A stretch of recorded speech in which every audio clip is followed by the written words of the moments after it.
Simon & Schuster Audio presents The Game for a Lifetime, More Lessons and Teachings by Harvey Penick with Bud Shrake.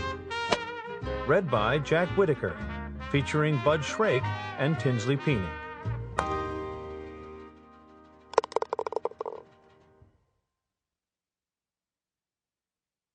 Harvey Penick and I were preparing this book when he fell ill with pneumonia in the spring of 1995 and passed away with Tom Kite at his bedside.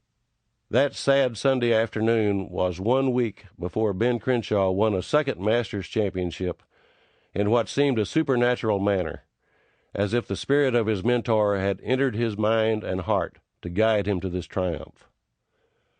Only 2 weeks earlier, again on a Sunday afternoon, Harvey had given the final lesson of his more than 70 years as a teaching pro.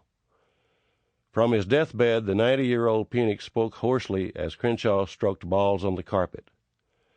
Ben was using a hickory-shafted Saracen putter that was kept in the corner for lessons to pilgrims who came to the house seeking aid. Ben placed his hands on the old putter, and Harvey began reminding Crenshaw of the boyhood stroke they had known together. "Trust yourself. Believe in yourself," the old master said. As Ben turned to leave the bedroom for what they knew would be the last time, there was a look on his face as if an electric shock had struck his soul. During the following week, Harvey had brief periods when he could breathe without the oxygen tube in his nose, and the pain in his back diminished, and he talked of returning soon to the practice range. During those good periods, Harvey would bring up the new book he had been concentrating his efforts towards. Harvey was always cordial, despite his illness, but he was growing weaker and more frail.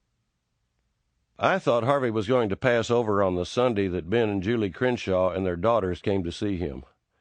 Harvey had been trying to talk to me, but his breath was rasping, and his lips refused to form the words. When I met Ben at the front door, I said, "You'd better hurry." A few minutes later, I was surprised to see Harvey roll over on one elbow and hear him loudly and distinctly say, "Go get the putter," to begin the last lesson with Ben. Harvey fought off death several times in the next week. He was exhausted and in terrible pain, but he was determined to be at Austin Country Club on Sunday for the unveiling of a bronze statue of himself and Tom Kite. When sculptor Don Davis had asked his permission, Harvey had replied, "I've never..." Sample complete. Ready to continue?